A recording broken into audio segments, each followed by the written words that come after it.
Assalamualaikum warahmatullahi wabarakatuh. Waalaikumsalam warahmatullahi wabarakatuh. Bismillah, alhamdulillah, salatu wassalamu ala rasulillah. Asyhadu an la ilaha illallah, asyhadu anna muhammadar rasulullah. Allahumma sholli ala sayyidina Muhammad wa ala alihi wa ashabihi wa man tabi'ahum bi ihsan ila yaumiddin. Bi'aunillah, bi'idnillah, biridhoillah. Alhamdulillah malam hari ini kita bisa bertemu kembali setelah kita belajar tartil membaca Al-Quran. Sekarang saatnya kita untuk tafaqquh fiddin, ada di surat 9 ayat 122 ditulis ya, itu judulnya tafaqquh fiddin. Jadi memperdalam agama. Jadi agama itu harus diperdalam dengan harapan nanti supaya punya ainul yakin. Jadi pandangan-pandangan yang memandang bisa menimbulkan keyakinan. Ada ilmul yakin, bahkan sampai hakul yakin. Ya, ada ainul yakin, ada ilmul yakin, ada hakul yakin. Ya, memandang dengan mata biasa ini, mata kita ini memandang dengan mata hati kita, ya, dengan ilmunya Allah. Nah, kesemuanya itu diharapkan supaya timbul tebalnya keimanan itu tadi, ya, supaya iman dan takwa kita semakin tebal. Ya, kemarin yang kita bahas itu surat Ibrahim ayat 24, 25 dan 26. Kalau 24 dan 25 itu tentang kalimah thayyibah. Yang kemarin sudah kita bahas ayat yang ke 24-nya, tidakkah kamu memperhatikan bagaimana Allah telah membuat perumpamaan kalimat yang baik seperti pohon yang baik, akarnya kuat dan cabangnya menjulang ke langit. Jadi disuruh memperhatikan. Nah, jadi kalau kita itu sedang bertamasa, kita sedang lewat ya, fantasiru fil art, kita wisata religi mungkin, pindah dari suatu kota ke kota yang lain, ini kita disuruh memperhatikan ayat-ayat Allah yang tersirat ini. Ya, ada kejadian apa di tempat yang kita kunjungi itu. Nah, gitu. Jadi kita lihat banyak contoh-contoh kalimat-kalimat pohon-pohon yang baik, ada pohon-pohon yang sedang berbuah, ada pohon-pohon yang sedang berbunga, ada pohon-pohon yang sedang tumbuh, macam-macam. Lah itu ternyata gambaran hidup kita. Ya, ada yang lagi cocok padi, tanam padi, ada yang mengetam padi, ada yang sudah panen, ada yang sudah damennya itu diobong, dan lain sebagainya. Itu adalah contoh-contoh yang Allah kirimkan kepada kita sehingga kita bisa melihatnya, gitu ya. Jadi begitu caranya bertafakur itu namanya tafakur. Jadi tafakur itu menggunakan akal pikir, ya, dengan akal yang cerdas, akal yang fatonah, jadi kecerdasan, akal yang sehat. Lah akal yang sehat itu harus dibarengi sama kecerdasan hati, hati-hati yang cerdas. Lah supaya bisa begitu ya banyaklah berzikir di dalam hati, namanya zikir siri. Jadi zikir yang ada di dalam hati. Hati kita hendaknya selalu ditanamkan kalimah-kalimah thayyibah. Yang kemarin sudah kita pelajari, ada tasbih. Tasbih itu ya subhanallah, walhamdulillah, wala ilaha illallah wallahu akbar la haula wala quwata illa billahil aliyil adim. Termasuk ada istighfar, astagfirullah, ada tobat, wa atubu ilaik, ada solawat, sallallahu ala Muhammad, sallallahu ala Muhammad, sallallahu ala Muhammad. Itu adalah solawat yang paling pendek ya, solawatnya malaikat seperti itu. Sallallahu ala Muhammad. Nah, makanya kalau kita setelah Isya ini ya, setelah Isya sampai subuh nanti kita perbanyak membaca ITS ya, istighfar, tobat dan sholawat. Nah, ya, jadi istighfarnya astagfirullah, tobatnya wa atubu ilaik, sholawatnya sallallahu ala Muhammad. Lah setelah subuh sampai datangnya Isya, maka perbanyaklah membaca tasbih. Jadi kalau pagi hari itu bertasbih semua, burung-burung bertasbih, tetumbuhan bertasbih, alam semesta bertasbih semuanya, memuji Allah Subhanahu wa ta'ala. Walaupun kalau kita lihat ya menengahi, karena kita tidak tahu. Lah, bagaimana caranya kita mengetahui bahwa tetumbuhan dan binatang itu bertasbih?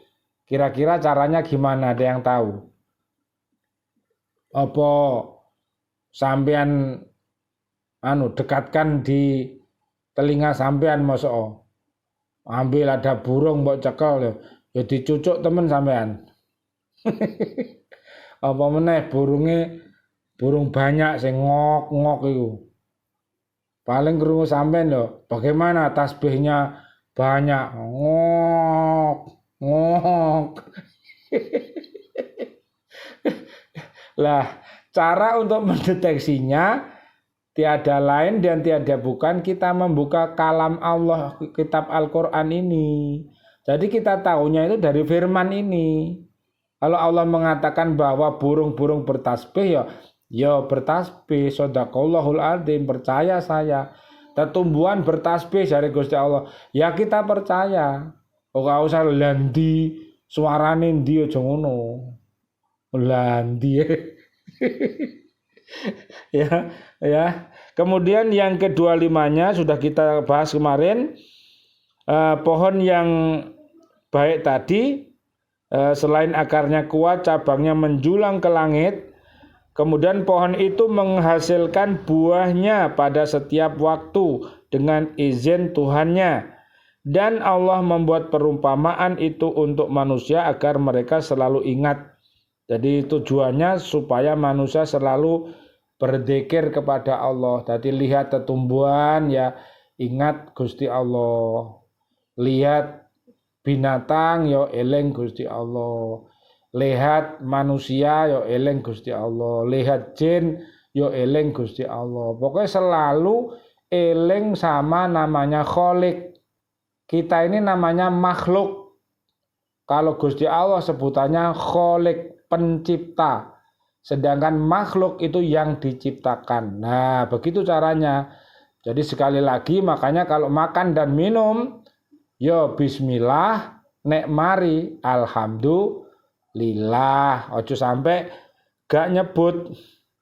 Lah, 26-nya itu adalah dan perumpamaan kalimat yang buruk seperti pohon yang buruk yang telah dicabut akar-akarnya dari permukaan bumi, tidak dapat tetap tegak sedikit pun. Nah, jadi ada pohon-pohon itu yang tumbang kalau sampean pas lewat di jalan raya, ono pohon besar tumbang, akhirnya macet kabeh, jalannya nggak bisa dilewati gara-gara pohonnya tumbang.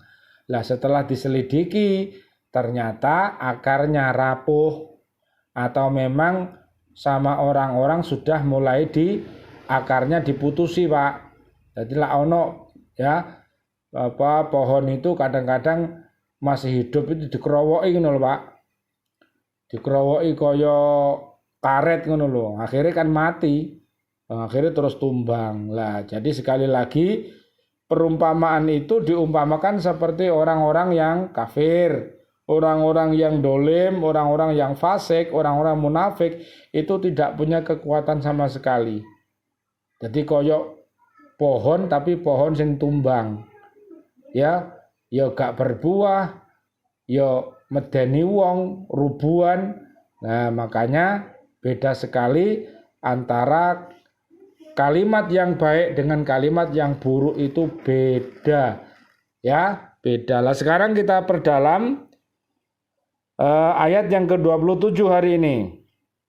Coba kita lihat, Allah berfirman, yusabbitullahu alladhina amanu bil qawlis sabiti fil hayatid dunya wa fil akhirah wa yudillullahu dzalimin wa yaf'alullahu ma yasha'. Artinya adalah Allah meneguhkan iman orang-orang yang beriman dengan ucapan yang teguh dalam kehidupan dunia dan akhirat, dan Allah menyesatkan orang-orang yang dolim, dan Allah berbuat apa yang Dia kehendaki. Jadi sekali lagi mari kita perdalam ayat 27 ini. Dalam ayat ini Allah menjelaskan bahwa Dia meneguhkan orang-orang yang mukmin dengan ucapan-ucapan yang baik dan teguh. Nah, jadi kalau ucapan teguh itu berarti ucapan itu sudah bersarang di dalam hati. Jadi orang berucap itu karena hati. Hati orang tuh kalau misalnya ucapannya gini, itu gambarannya hati. Jadi suara hati itu ada di mulut kita ini.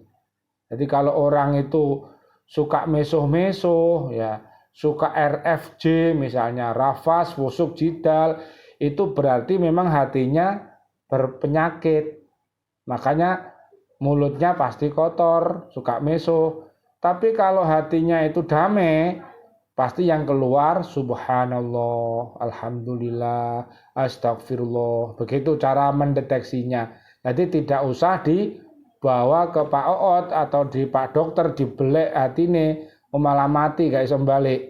Ya, jadi gambaran suara mulut itu, bunyi kalimat itu sudah menandakan hatinya baik atau buruk. Oh, anak ini loh ucapannya jujur, baik, benar gitu.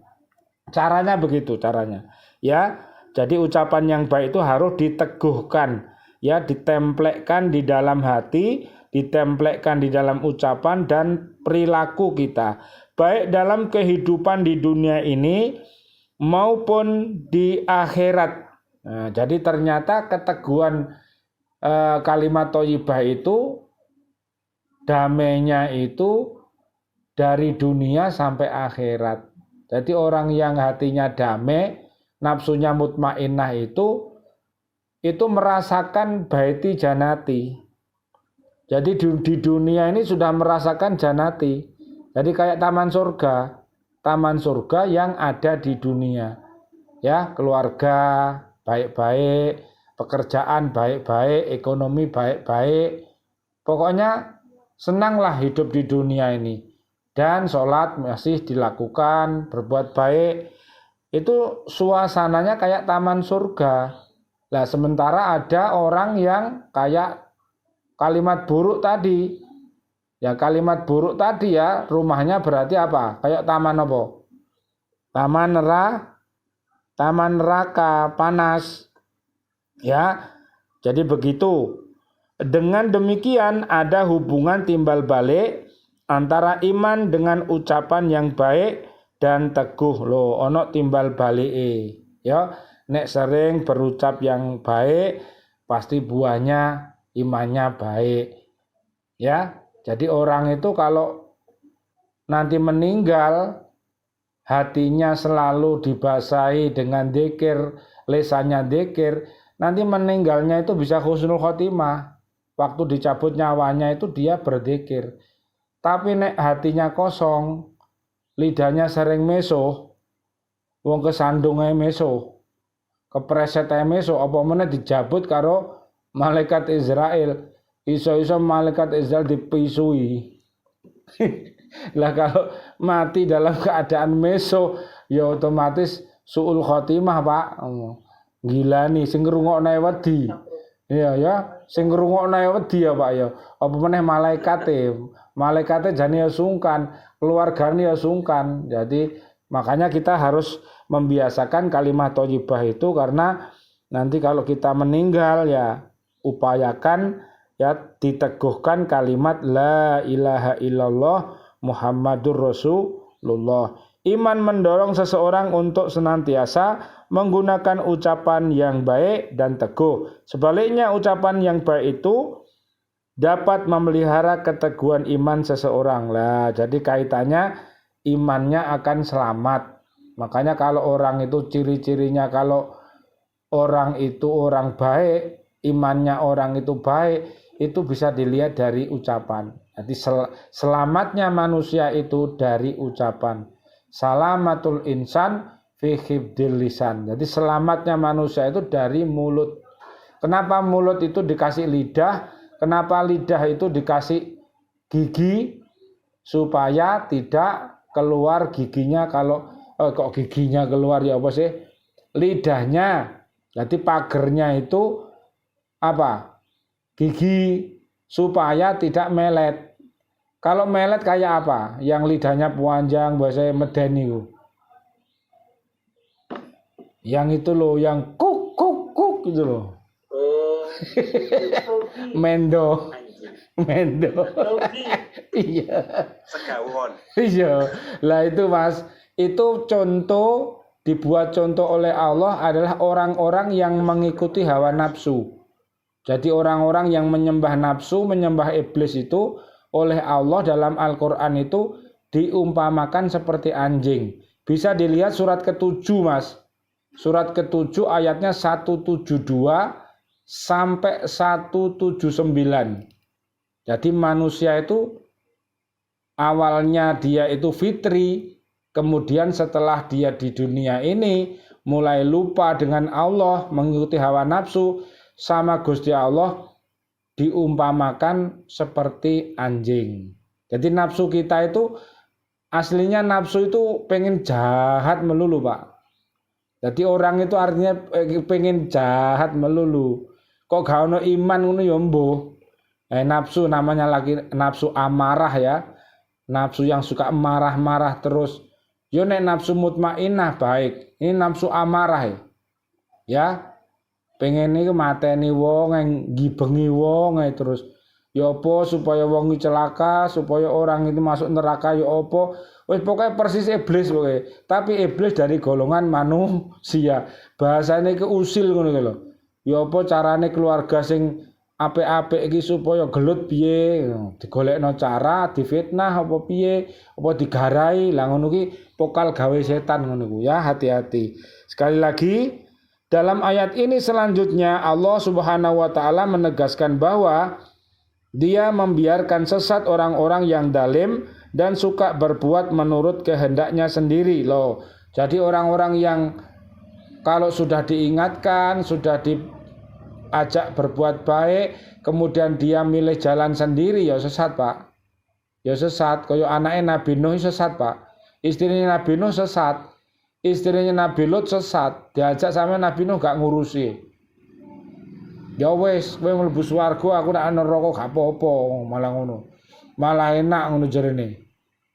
Neraka akeh wong ayu ngawur ngrasakno mikir wong ayu. Jadi remah-remoh nanti, ya.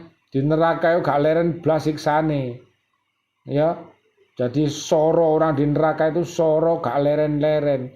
Siksane gak leren-leren. Pokoknya aja sampai cita-cita mlebu neraka aja sampai.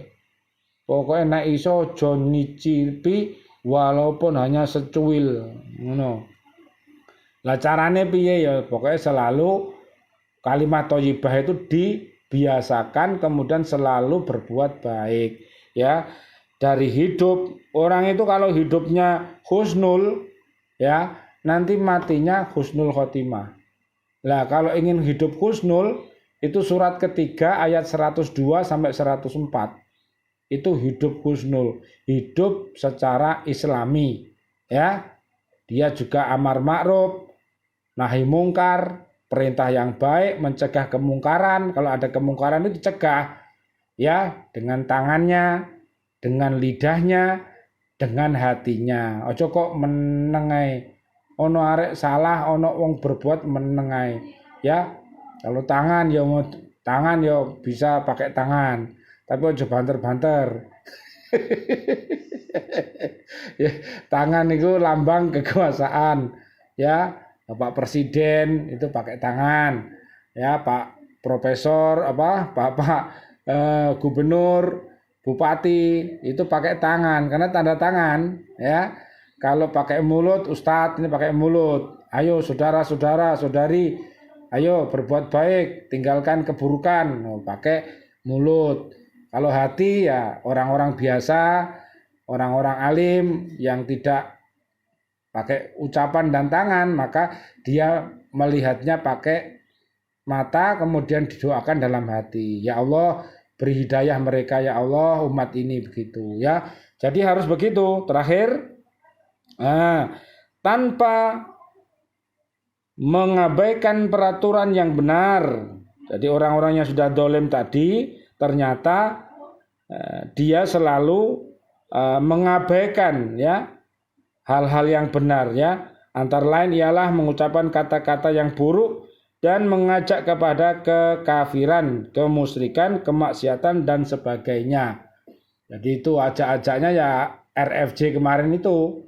Rafas, suka ngomong yang jorok, suka melihat yang jorok, kemudian berperilaku serba dosa, jadi serba dosa. Isuk sampai bengi dosa, ya. Akhirnya sumpek. Orang-orang itu kalau berbuat dosa itu satu titik hitam. Kalau dua ya 2 titik hitam.